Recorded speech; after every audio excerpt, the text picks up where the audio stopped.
You're right on time for Hope TV Newswatch on this 30th day of October 2023. Tonight on the DialogueKE, we'll be discussing the scheduled royal visit in the country by the King Charles, or by the King of the United Kingdom, that is King Charles III, which is beginning tomorrow. The trip comes amid calls by the Kenya Human Rights Commission demanding a public apology and compensation of victims of British historical injustices. To help us discuss this whole matter, I'll be joined in studio by the Kenya Human Rights Commission Program Advisor on matters citizenship and statelessness, Robert Waweru, and the governance specialist, Steve Ogutu. A very good evening to you and welcome to the broadcast. My name is Kennedy Kimani and my co-presenter on the sign language interpretation tonight is Boniface Murithi. Now, President William Ruto has assured all candidates sitting for the exams that the national exams will be conducted in an orderly and transparent manner. Speaking today at Kikuyu Primary School in Kiambu County, the president has assured the candidates that the government has created a good environment to ensure rapid changes in the next levels of education and improve the state of education in the country. The national examination started well today in different areas of the country, despite the rain and security issues in different areas. Our very own Dolly Murigembovi begins our bulletin with the following report.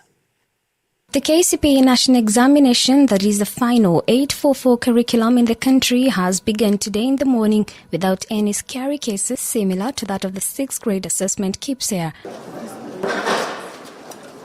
President William Ruto has led the distribution exercise for pupils at Kikuyu Township Primary School, Kiambu County, accompanied by Education Cabinet Secretary Ezekiel Machogu and Kikuyu Member of Parliament Kimani Ichung'wah. Speaking at the school, President Ruto wished the candidate good luck while saying that each of them will get a place in secondary schools. There is no child in Kenya who will not have a place to move on and to progress their education into the next level. That is the confidence I want you. That is the confidence I want every child in Kenya, every candidate today to know that as they go into this exam, there is an opportunity for each and every one of you. On his part, Education Cabinet Secretary Ezekiel Machogu has said that the Ministry of Education will allow unregistered candidates of KCPE to take the exams, which started today. However, Machogu has assured parents that the ministry has no plans to increase fees for former learners joining high school next year, saying that school fees for secondary schools will remain the same. We have 1,415,315 pupils doing this exam countrywide with 28,000 centers, and all of them, Your Excellency, are prepared. Prime Cabinet Secretary Musalia Mudavadi has also led the distribution of KHRC and KCPE examination at St. George's School in Nairobi. Mudavadi commended the Ministry of Education for its effort in the delivery and administration of examinations throughout the country. You can imagine the kind of logistics that they go through. It's not a simple matter. It's not a simple matter. In fact, if you look at it, the logistics that the teachers go through to make sure that all these exams are everywhere for these young people. Just maybe the other institution that you can mirror is the logistics that the IEBC goes through. It's a very serious logistical undertaking. It's not simple at all. They have increased the containers. The exams are secure.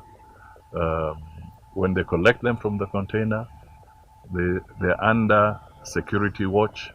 They are brought to the institution. Elsewhere in Bungoma County, the County Commissioner Thomas Sankei has assured the security of candidates, saying that they have put in place strategies to ensure that the exams are to be continued as planned. Tumejitayarisha mambo ya mitihani kama vile mmeshuhudia leo asubuhi. Kila kitu iko shwari. Usalama uko sawa sawa. Na walimu na wahusika wote wamejitayarisha. Tunatarajia tuwe na kipindi kizuri hiki cha mtihani. More than 3.5 million candidates are sitting for this year's KPSEA, KCPE and KCSE exam, which started today, the October 30th, and is expected to end on 24th November this year. KCPE and KPSEA ending on Wednesday, November 1st. A total of 1.4 million candidates are taking the KCPE exam this year, finalizing and closing the 844 curriculum that has lasted for 38 years now, and which started in 1985, almost 4 decades ago.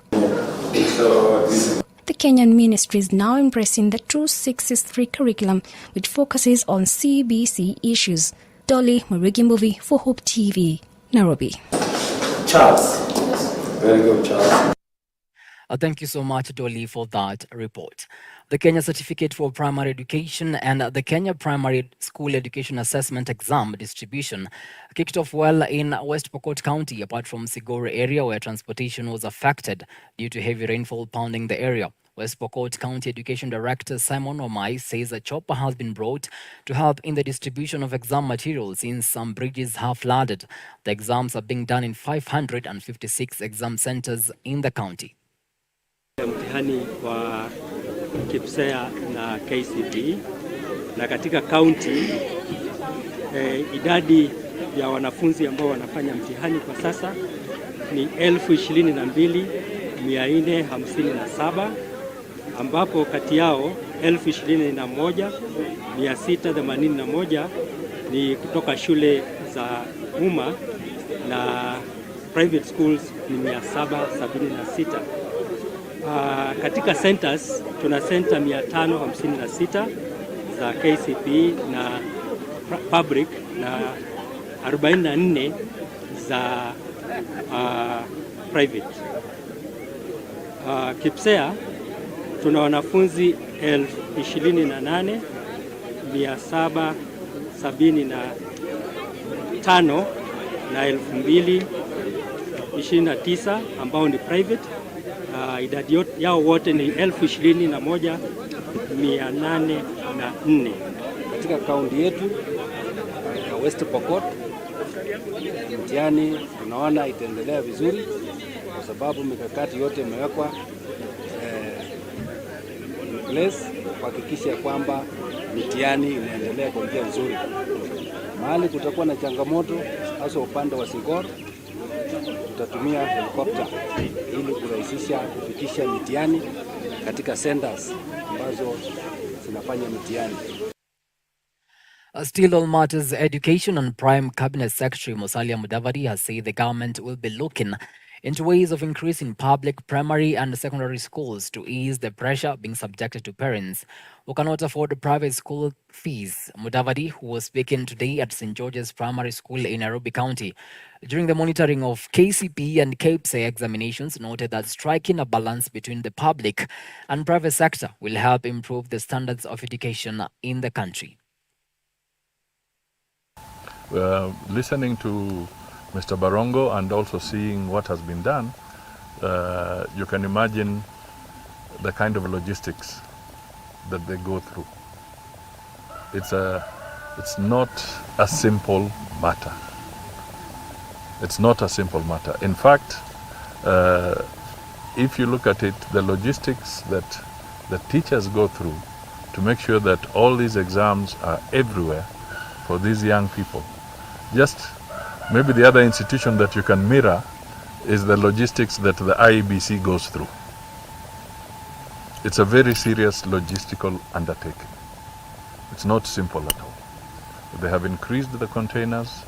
The exams are secure.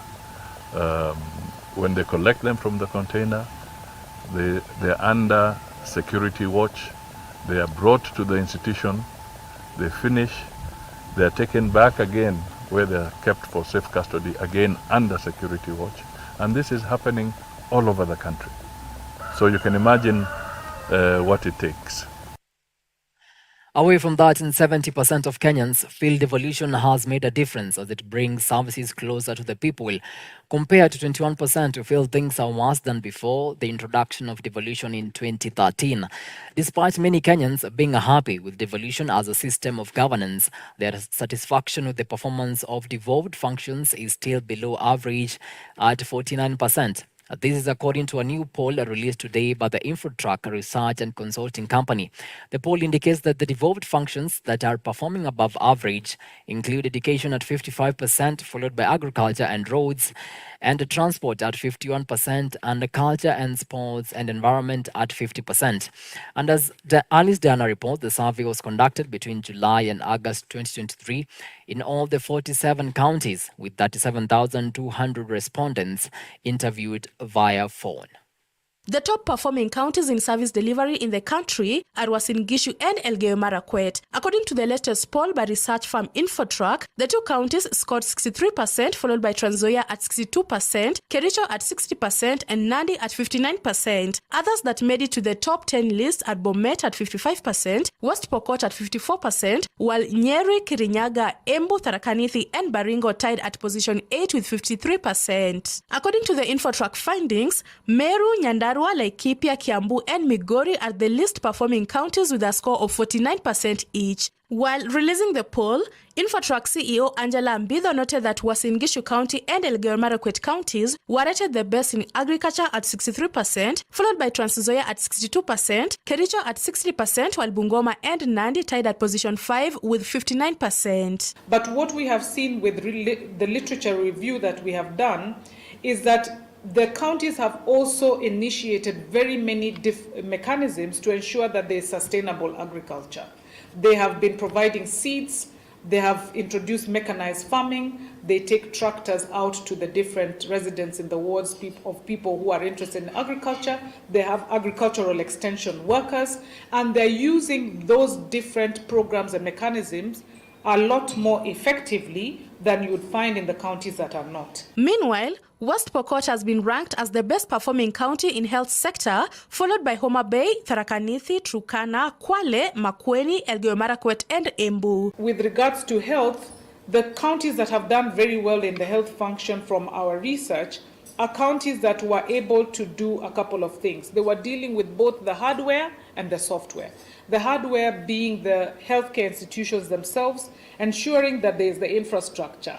The hospitals are there. And they are functioning well. The software is actually ensuring that you have healthcare practitioners. You have doctors, you have nurses and other healthcare, and then you also have the medicines themselves.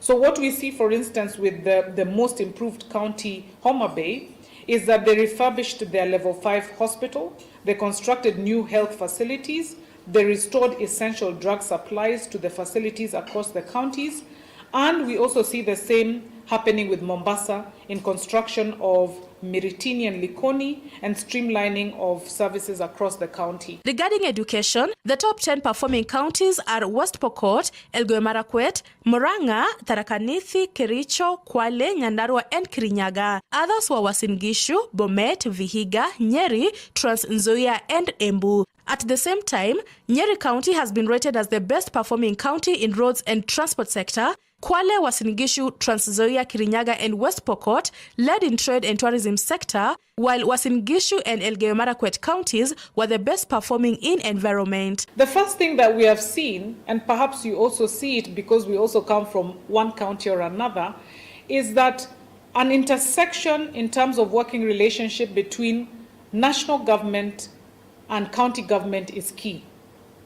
So county governments cannot act in a vacuum and say, give us our budgets and our locations, and we will then, perform and deliver to our residents as we will. There is the need of a symbiotic relationship between county and national governments, and we are seeing that those counties that perhaps either by design or by default have a close working relationship with national government also seem to have accrued, benefits in terms of satisfaction that they get. Alice Diana, Hope TV Newswatch. Thank you so much, Alice, for that report. Away from that, and Kisii County Governor Simba Arati said the government has plans to arrest him for bringing sanity in the border industry sector in Kisii and fighting corruption in the county government. While addressing the press today at the Kosi Stadium, which was cordoned by a contingent of GSU officers, Arati alleged that the government has plans to plant guns in his office and have him arrested. At the same time, Governor Simba Arati also condemned the closure of offices of the Kisii municipality border offices on grounds of being an area where crimes are perpetrated. This comes 3 days after the closure of the border office situated at the county government offices after it was declared a crime scene. Mimi pamoja na kamati ya usalama ya county na sub counties tulielekea pale maofisi ya baadhi ya bodaboda ambao walikuwa wamepewa na county government sababu ya kwamba kuna malalamishi kutoka wananchi. Waendeshaji wa pikipiki wanasema ya kwamba mara pikipiki zao zinashikwa, zinapelekwa pale, mara wanachapwa na pia wanatozwa faini ambaye si halali. So leo asubuhi ndio tukaenda pale pamoja na DCI, maafisa wote wa serikali ambaye ni wa usalama. Tumeweza kufunga hizo ofisi na tuka declare kwamba hapo inakuwa ni ile tunaita kwa kizungu scene of crime scene. Therefore, when I came in, I found that the police, they had strategically been positioned, the JSU, from all the way the gate to the far end. When I alighted from the vehicle, what I did is that I went ahead to salute them, and I wanted to know what they were doing in the stadium. Their boss, I think, was in the vehicle. Therefore, I called all of them together just to understand what they were doing here. But this is just sheer nonsense. Misuse of JSU to intimidate, because there is no reason completely. The whole week the JSU have been around. I'm told from reliable sources there were recce squads after we launched the circle for border in the municipality. And the reasoning, and I want to ask the president, the question is, he has been talking about border, Mamamboga. Therefore, we did launch the border circle here in the stadium, 6,000 of them from the municipality. And these people, that's how we want to shape up their life. Now, a group of medics and vets under the CITAM missions team who were expected to arrive in Kargi village in Marsabit County yesterday were forced to cross Halama seasonal river by foot due to road barriers caused by the heavy downpour witnessed in the area for the past 2 days. Local residents in the area came to the rescue and pulled out a Land Cruiser under CITAM as they continued to opt for ways to pull a stuck bus that was transporting the medics and vets. Business and transportation services have been halted in the area at the fate of the seasonal river's move. However, a section of medics and vets who arrived on Saturday officially began at the medical camp at the Mohi Kargi Health Center.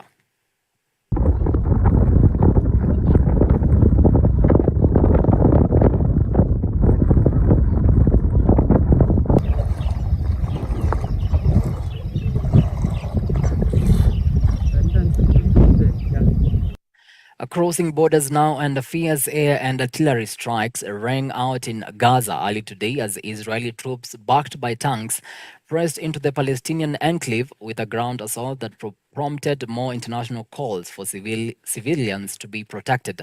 Israel's military said it had struck more than 600 militant targets over the past few days as it expanded ground operations in the Gaza Strip, where Palestinian civilians are in dire need of fuel, food and clean water as the war enters its 4th week. Israel began a major push into Gaza on Friday and reiterated calls for civilians to move from the north of the tiny coastal enclave to the south as it tries to root out Hamas militants it says are hiding in a labyrinth of tunnels under Gaza City.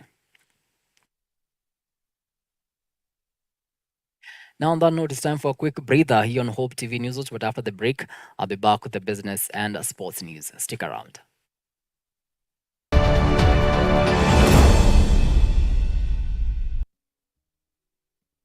In order to keep hope alive in the airwaves, Hope Media has a couple of initiatives. Friends of Hope.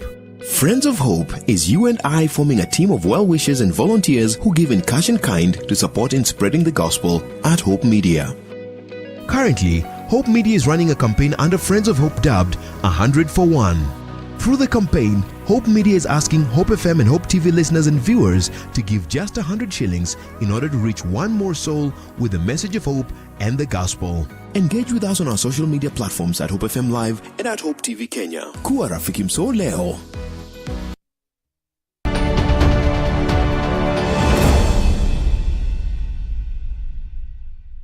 Welcome back. Now let's get down to business. In a groundbreaking move today, Kenya has inaugurated its first smartphone assembly plant, the East Africa Device Assembly Kenya Limited, situated in Athi River, Machakos County. The state-of-the-art facility, established through a collaborative effort between local mobile network operators and international device manufacturers, aims to propel 4G accessibility throughout the nation. Our reporter Veronica Wanjiro with the details. Kenyans can now access locally assembled smartphones at an affordable price, making a departure from reliance on imported devices. These smartphones will be available at select retail starting at a competitive price of 7,499 Kenyan shillings. The initial lineup includes 4G-enabled Neon 5 Smarter and 6.5 Ultra, with promises of further diversification in coming months, including the launch of locally assembled tablets. Speaking during the event, President William Ruto highlighted how costly smart gadgets can be and how it prevents residents from having equal access to opportunities and services. As a result, the government has made the development of reasonably priced smart digital gadgets a top priority. To overcome this critical challenge to the bottom-up economic transformation agenda, we identified the production of affordable smart digital devices as one urgent priority, as I said earlier, that will guarantee the possibility of universal digital access for the people of Kenya to enjoy more and better services and opportunities in both public and the private spaces. Speaking during the launch, Safaricom CEO Peter Ndegwa has said that the launch of DialogueKE reaffirms Kenyans' belief in the power of connectivity to transform lives and drive economic progress. We believe the smartphone in everyone's hand will act as the pathway to accessing government services and also endless possibilities on the internet. So, Your Excellency, we've enabled Kenyans access the transformative power of technology and the internet. In partnership with Google, which is what I was explaining to you earlier, we offer affordable smartphones payable in installments on a pay-as-you-go basis, which we call Lipa Mdogo Mdogo. Beyond making smartphones more accessible, the project is expected to generate between 300 and 500 direct jobs, fostering local talent development and contributing to Kenya's economic growth. In pursuit of this digitalization agenda, Your Excellency, there has been a missing gap. The missing gap has been the device. Connectivity is only meaningful if there is universal access, Your Excellency. And in this regard, I want to thank most sincerely EDAC for helping us as government to close the gap so that we can at long last have affordable smartphone devices in the hands of the wider Kenyan population. Thank you. Veronica Wanjiro, Hope TV Newswatch. Thank you so much, Wanjiro, for that report. Moving on, Absa Bank Kenya has rolled out an initiative that seeks to celebrate Kenyans' resilience and educate them on appropriate measures to improve their personal financial wellness, as well as enhance their capacity to access necessary funds to achieve their goals. Dubbed Every Kind of Financial Solution for Every Kind of You, the bank is reinforcing its commitment to financial wellness amongst Kenyans through solutions, tools, and tips that will enable them to rise above the different aspects of their life, as well as the impact of financial decisions on one's future. Today we are very excited to launch our consumer banking campaign dubbed Every Kind of You. And it's an appreciation of the many things that our customers are. I mean, today you look at a customer who is running a hardware, but there are other things, many other things that they do beyond what you see in them. So we've come up with the fully fledged solutions that cover all aspects of what a customer will need from a financial institution, covering lending solutions, investment solutions, saving solutions, and even insurance. And we've taken it a notch higher by really digitizing those solutions. We have for instance, a digital account opening solution that will allow you to be able to open an account without really having to engage the bank, not having to walk to any of our branches, without really requiring you to fill any form. And on top of that, you'll be able to open a savings account that has better rates than what we are showing for other solutions. So really a campaign that will be able to provide a one-stop shop for all our consumer banking customers. The campaign is really focused on financial wellness for our customers. And it's an appreciation of the fact that sometimes customers approach us with one particular kind of requirement, while really when you speak to us and when you speak to our experts across our branches, then we discover that we have other major and main solutions that you can actually consume as a customer.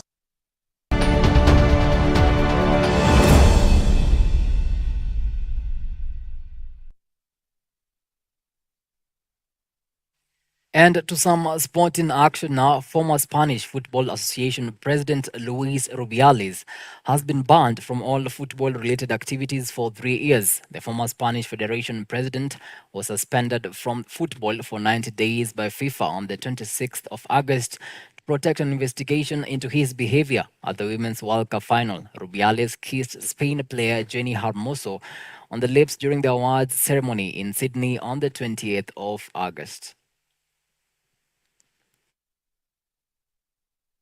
And Erling Haaland struck twice as Phil Foden added another to give Manchester City a dominant Derby Day victory at Old Trafford with a 3-0 thrashing of noisy neighbours Manchester United. The win took the defending champions up to third in the Premier League table, 2 points behind the league leaders Tottenham Hotspur. And with that, we come to the end of the first part of this broadcast, but after the break, we go straight into the DialogueKE. Stick around.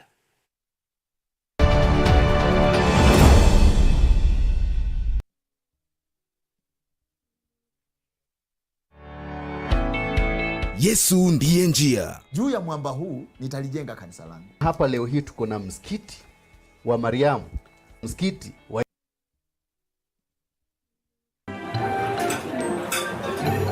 I've actually been trying to find a balance.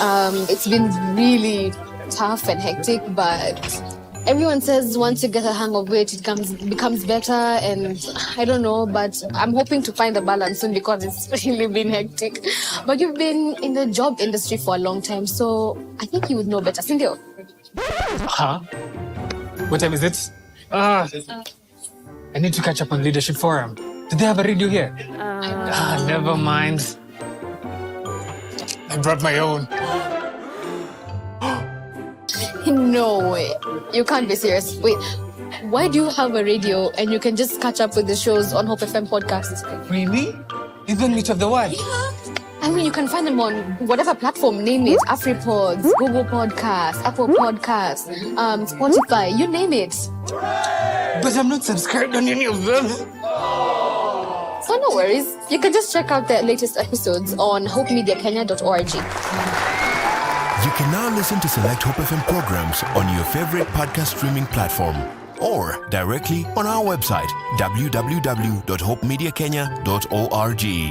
Listen and live. So this parent calls me, after service and says, "Young man, you do not know what you've done," because tells me that my son comes and tells me that, "Dad, I have also been struggling with ABCD. His was a mix of alcohol and pornography." And just hearing Justo on Route 104, I feel a young person like me give his testimony on how God has moved in his life. And I requested to meet the young man, and we met over coffee, became good friends. And I told him as well, listen, By me sharing does not mean because the devil puts banana peels all over. Scripture tells us that, no weapon fashioned against you shall prosper. It doesn't say that weapons will not be fashioned. No, it says no weapon. It means weapons will be fashioned. And he will put traps all over. Right from your phone. You open Instagram, you see an image. And all of a sudden, it plays back. All those things. So that's another, because the battle is in the mind. That is why Paul says in Romans 12:1, not be conformed by the patterns of the world, but rather be transformed by the renewing of the mind. He knows it's here. The devil knows. And this guy is millions of years old. He's not our age mate. For those who remember when I used to tell like that, right? He's not your age mate. Stop saying at me, I know at you have been saved for 15 years. Dude, the devil has been in existence for millions of years. So guess what? He knows everything about you. Okay? But greater is he that is in you than he that is in the world. We walked together, and I'm happy to say that he found his deliverance. And he became also a peer champion, as it is, an educator. And for me, those are some of the things that, wow, without Hope FM, really the platform of Hope FM, and as Reverend Tomboy used to tell us as well, this is a platform not for you, but God is using you. The initiative Friends of Hope is more or less like what Romans 10:17 says, that faith comes only by the hearing, and hearing through the word of God. But how will they hear if somebody does not go to tell them? Think about that Muslim brother or sister who, because of you being a friend of hope and supporting with your 100 bob or whatever it is, that in Friday evening, by chance, they listen to Yesu Ndiye Njia. And then because of you supporting and being a friend of hope, the message will reach them in Zanzibar, in Mombasa, in whatever it is. Mimi ni Rafiki Mso. I'm a friend of hope. I'm just as Zawaka. I would like for you pia ukwe Rafiki Mso. Je, ushawahi kuweka jambo kwenye mizani? Ushawahi kupata uzito wake? Haya basi, usitapetape zaidi. Naomba unigande, maana mizani ipo hapa kwa ajili yako. Vyakula na mbegu za kitamaduni, na kutuliza fikra na kukuwezesha kupima masuala ibuka katika jamii, tena kwa busara. Tukutane mizani kila Ijumaa saa 1 machweo kwenye runinga ya Hope TV.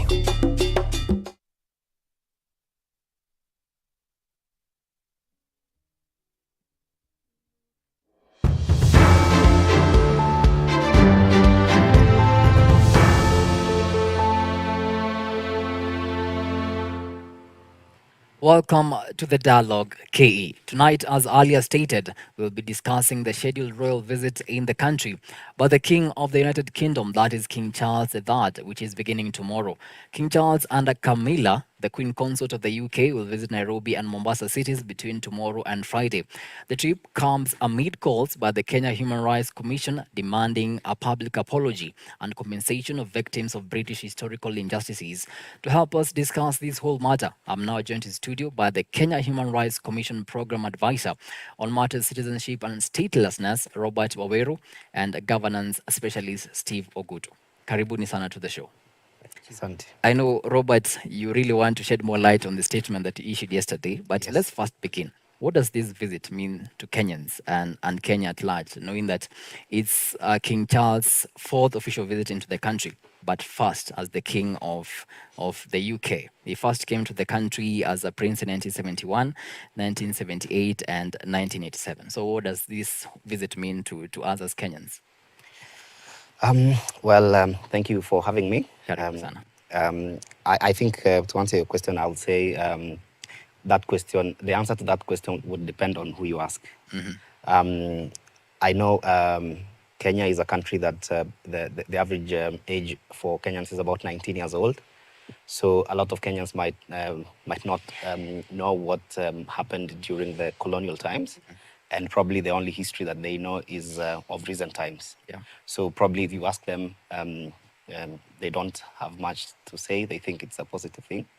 But now if you talk to people who lived during the colonial times, and especially during the emergency from 1952 to 1961, when the mother of King Charles was the reigning monarch. I think they will have a very different story to tell, because what they experienced then was bad. All right. To say the least. All right. It was brutal. Okay, let me bring you into this discussion, Steve.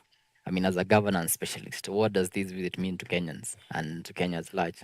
I think it's not too far from what Robert has said. I think his visit to a section of people in this country, it's going to elicit some memories, bitter memories of all the past. And already we are seeing that, just today I was watching some news item online of Mau Mau women protesting, and saying that, they need to see justice. Some of them lost their husbands, their fellow countrymen and women during the pre-colonial period, and they're demanding justice, which I think is justified. But there are also a section of Kenyans, like Robert has put it, who are not too familiar or didn't have a chance to experience the brutality of the colonialists. But I think broadly, on the other side, this visit would also be a good PR for the country, add value in terms of global brand visibility as a country. You're talking about, but then it's just how we are going to take advantage of this as a country to market our country. You're talking about global politics. And in the year 1952, actually the late Queen Elizabeth was in the country when she found out that she had become a queen.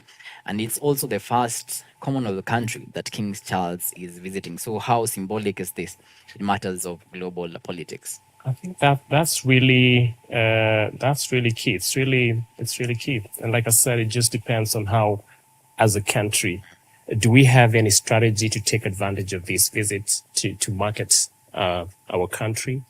Because it's the first visit since the first visit by the king since his inauguration to outside Britain. And therefore, I hope the government machineries and those in charge of dockets like trade and foreign relations have really thought through and come up with a strategy to take this moment to really market the country well. All right, Robert, let me pick your mind on the same issue. Yes. How symbolic is this in matters of global politics? Well, of course, it's very symbolic. It's the first Commonwealth country that the king is visiting since becoming monarch. Of course, Kenya holds a very dear place in the royal family.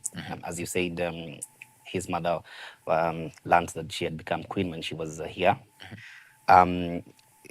Charles himself has come here four times before. This is going to be his 5th time. So it shows the importance of Kenya in the global scene right now. I mean, for him to come to Kenya ahead of all the other Commonwealth countries, it shows that. But unfortunately, when you look at all the hype that has been has come with this visit, I mean, what my good friend here is talking about, it's not there when you look at even international media. I mean, the only thing that is being discussed is about the colonial history of the relationship between Kenya and the British government, and the need for recognition of that not so good part of the history, and it has obviously overshadowed all the other positive things that would have come from this trip. But it shows the importance of having these discussions, because this is not a discussion that is not going to go away. All right, I know you can't really discuss about that. We'll get to that. But the hope also is that the king and the team, the king is going to really take this moment to really issue a meaningful apology, not just in words, but also provide actions on how they are going to address some of these very important issues that victims of oppressive colonial regime of the Britain are calling for. All right. So in a statement, President William Ruto said that the talks with King Charles will focus on climate action, biodiversity, sustainable urban development, youth, technology and innovation, and women empowerment. How, in your own opinion, how do you think this will benefit the country? I think on a broader scale, that's really important. But I think, in my view, the number one agenda in that item should be an apology to the Kenyan people. The historical injustices. Historical injustices and looking at what has been done and what needs to be done. I think we have a long way to go in terms of them addressing some of these issues. I mean, I believe you're a good student of history. Looking at the kind of issues that our forefathers went through while fighting for the independence of this country, so many lives were lost. Land alienation was a huge problem. Cultural degradation, is still biting us to date as a result of that. And so it's really deep.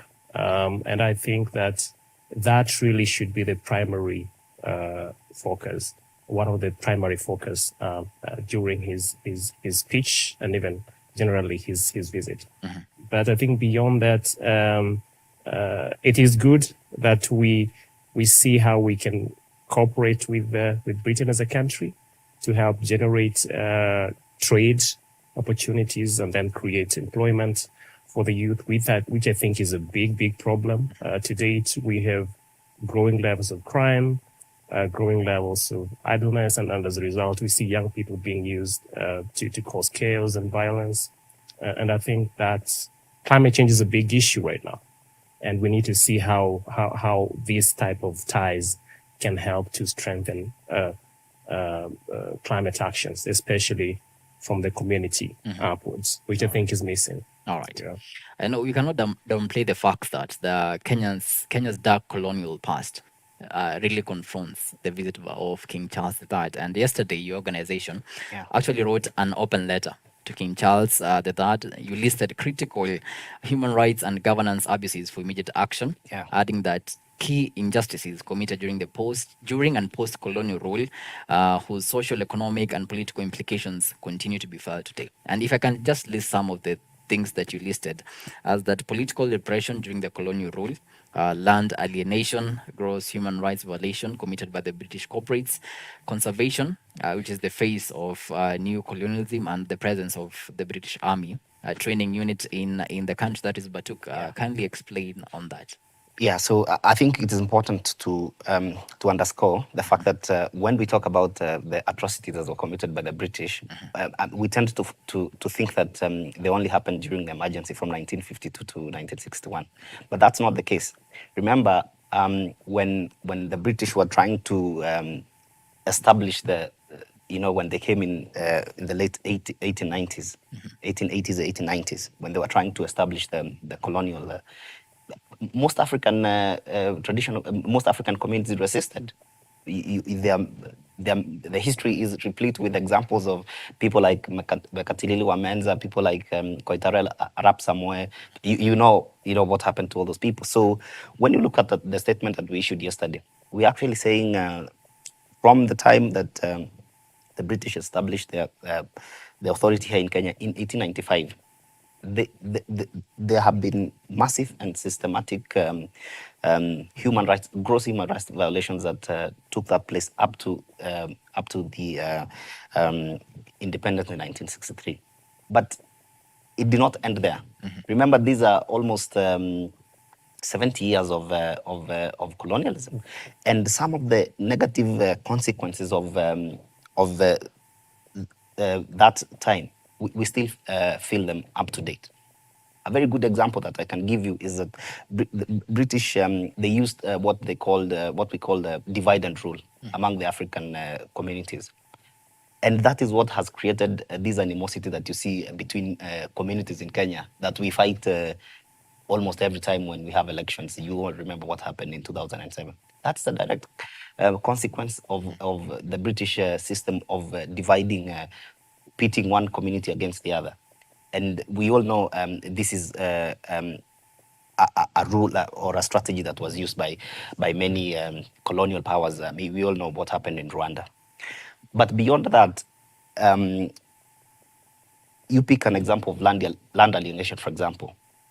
The British, when they came, they introduced a series of acts and ordinances on land that had a very far-reaching consequence. Number one, most African communities were dispossessed of their land.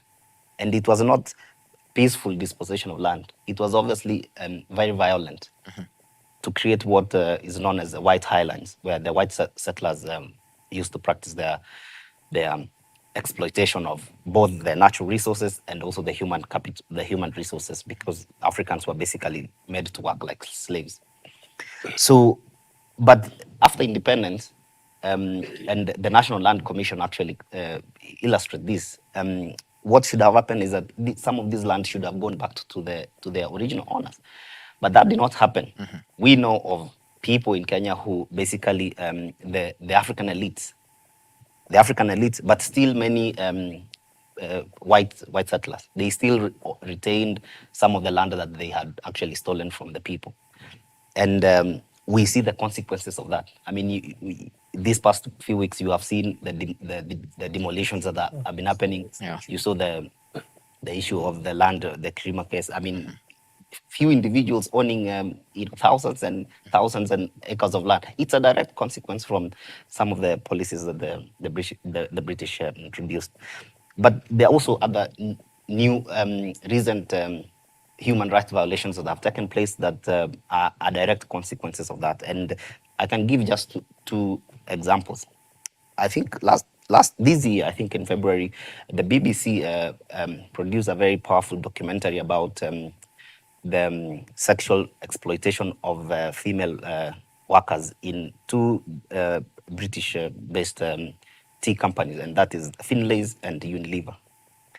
And about 70 women, came out to say how they had been, sexually harassed.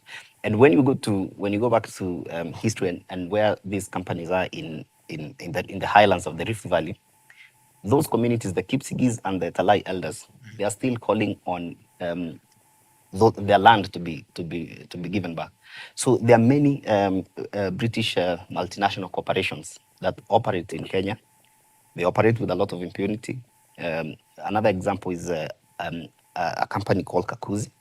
In 2021, they were forced to pay about 1 billion Kenya shillings for gross human rights violations that have been perpetrated by some of their workers. So you see, these British companies are very powerful.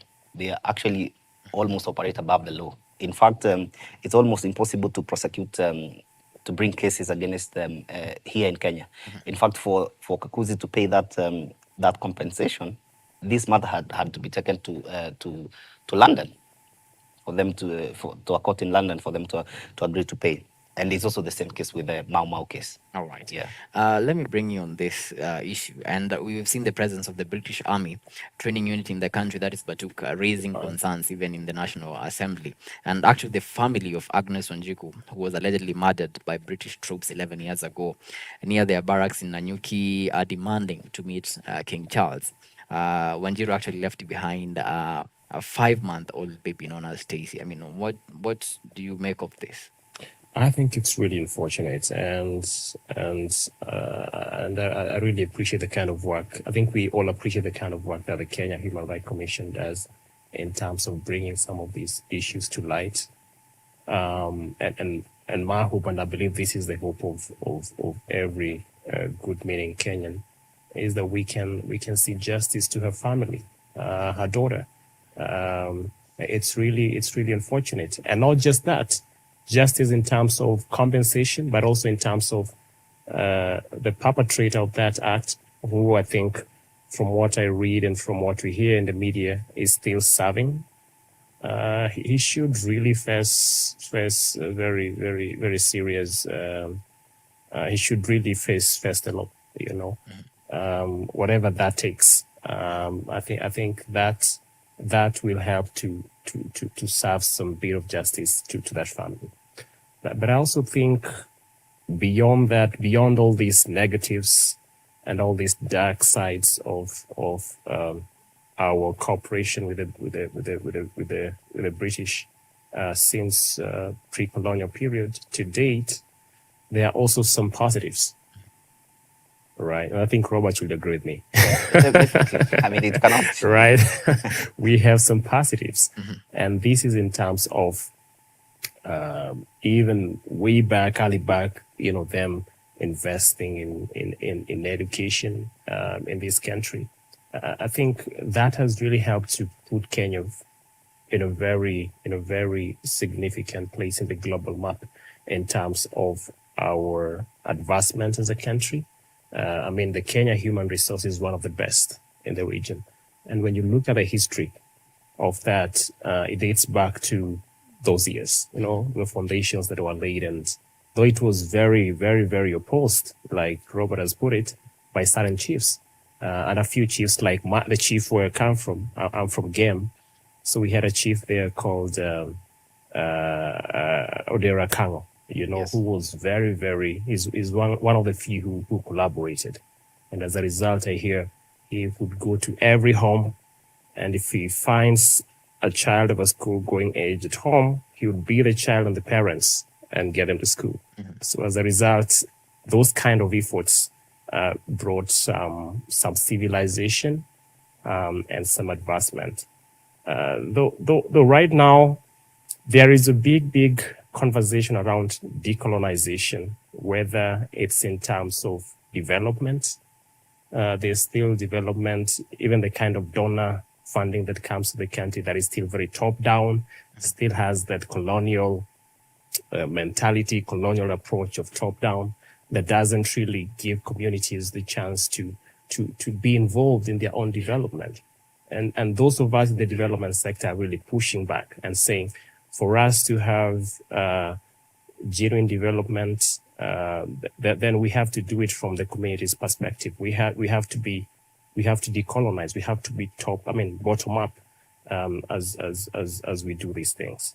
And I think there's a big conversation around going back to the indigenous ways of doing things. Yeah. Whether it's tackling issues of climate change, whether it's how did we used to do things. And when you take a keen read of these issues, you realize we lost the way because of the impact of colonization. The introduction of the policies and the system meant that we had to really leave some of our ways of doing things as a Kenyan people and generally as African people. And those are the consequences that we are seeing as a result today. All right. Yeah. Some of the recommendations that you made in the open letter, King Charles, there are 5 of them. Number 1 is unconditional public apology and official acknowledgement of wrongs. Yeah. Number 2 is the documentation, repatriation and repository of materials related to British atrocities, adequate reparations for all victims, human rights commitment and compliance, and number 5, involvement of all the victims, groups, and other key actors. Do you think these recommendations are going to be met when the king comes tomorrow? These are recommendations that should be met. We don't, from where we sit, we don't see why they should not be met, because some of them do not cost anything. For example, the information, for example, do you know if you want to do any research on some aspects of colonialism, those documents are not available. They're in Britain. And why should those documents be in Britain? I mean, they should be brought here. There are many other artifacts and art that was stolen from Kenya and from many other African countries, and they're in British museums. What should they be doing in British Museum? We have our own museums here, the National Museums of Kenya, and we now have the new museum that is being opened at Uhuru Gardens. Some of these, we're asking for some of these artifacts and to be repatriated back. And we're also calling on the repatriation of the skulls, for example, why did they have to murder people and take the skulls back to Britain? Like, for example, Koitar Arab somewhere, his family, they're still requesting for his skull to be brought back so that they can give him a proper, send-off in the African, culture. But let me just say that some of the issues that we're raising here and some of the issues that you have mentioned here, these are deeply systemic issues that that we need to be addressed holistically. For example, the issue of Batuk. You raised the issue of Batuk. The core of the problem is that, and as he said, the issue of top down is that we signed some of these agreements with Britain, but they are so lopsided, they are so unfair to us because we, like for example, do you know like the British soldiers are actually immune of any prosecution of any criminal acts that they do here? That should not get, it's not acceptable. If you go to Britain and you commit a crime, you're going to be tried there, and if you're found guilty, you'll be jailed. But why should they be given preferential treatment when they're here? It's because of what he's talking about. We still approach these issues with the old colonial mentality of the colonial master, and and that's just an example. And the very tragic story of Agnes, she was murdered in cold blood. The perpetrator was well known. He was allowed to return back to the UK, and now he's as he said, continuing with his life, while the family of Agnes and her daughter actually suffering. Let me just mention one issue about climate change. Climate change now is a buzzword, is the in thing. But when you look at it also, it is coming with serious problems. We just recently had the African Climate Summit here in Nairobi, and even then you saw people protesting, saying that as countries in the global south, as Kenya, we don't contribute anything to the global warming and the greenhouse gases, but we are the ones who are suffering the most, and the countries that, Britain being one of them, countries that are actually at the forefront of destroying they don't want to commit to provide the finance that is needed by countries, poor countries like us, for adaptation and for mitigation. You have seen in the last few the kind of droughts that we have had and famine, and how the number of people that we have lost, and the number of even livelihoods, because most of these communities that are living in this area, they keep livestock, and we have lost hundreds of thousands of livestock. These are things that we should be, and these are commitments. We are not asking for them to do something that they have not committed. In Paris, in Paris Agreement, they committed some money to help countries to be able to adapt. All right. But lastly, let me talk about now the conservation, and where we have a big problem with the conservation industry. If you look at it, it's also a very top-down Western sort of led initiative, where if you go to some of these areas, these white people, they have huge tracts of land that they have basically fenced off and said these are sanctuary for wildlife, and they create these like lodges or where white tourists come from Europe or any other country and go and visit. And when you look at the way it's being done, it's being done in such a way that it is dispossessing the local community of their lives and their livelihoods, because these communities keep livestock, and they're being told, for example, when you go there, to really cut down on the number of livestock that they're keeping, because the white people require this land to do conservation. And what we are saying, these communities have lived with these, they have been doing the traditional kind of conservation that they had done for all these years. In fact, it is the white people who came up with the issue of messing up with our environment. All right, as you conclude, if at all these recommendations are not met, as an organization, what are you going to do? So obviously, one of the things that we do is do litigation, where we find that there are matters that can be addressed through litigation. And so far, we have handled about 2 matters successfully. The Mau Mau case, they got some modest reparation. We are saying that's not enough. and it was only a small group, and also it is covering people who were maimed or tortured and brutalized during the emergency period. But we're saying these kind of reparations should go back and cover all the affected groups in Kenya, and the king himself must make an effort when he comes to try meet some of these groups and issue an equivocal apology and commit to compensation and the reparation for these groups. All right, as you conclude, Steve, do you think this is the turning point to be able to mend the issues between the British and our country as far as the colonial past is concerned? I think it could be the starting point, not really the turning point, because it's a process, right? But I think that's, for me, as we conclude, I just want to endorse what the Kenya Human Rights Commission has put forth. We need to see not just apology, but also compensation of these families, but also not just compensation to those few surviving Mau Mau people, but also their children and their grandchildren whose lives have been impacted by the consequences of how these colonial people dealt with their forefathers. Some were killed and all that, and we have seen how their families are still suffering to date. So I think that's really my parting share on this. All right, so this is the starting point to mending the issues. It should be the starting point. All right, that's a very nice point to end our discussion tonight on the DialogueKE. That has been Steve Ogutu, a governance specialist, and of course the Kenya Human Rights Commission Program Advice on Matters Citizenship and Statelessness, Robert Waweru. Thank you so much for your time. Thank you. And many thanks to you for watching the DialogueKE on behalf of the whole team that made this broadcast a success. Have yourselves a blessed night. My name is Kennedy Kimani, and my co-presenter on the Sunlight Interpretation has been Boniface Moredi.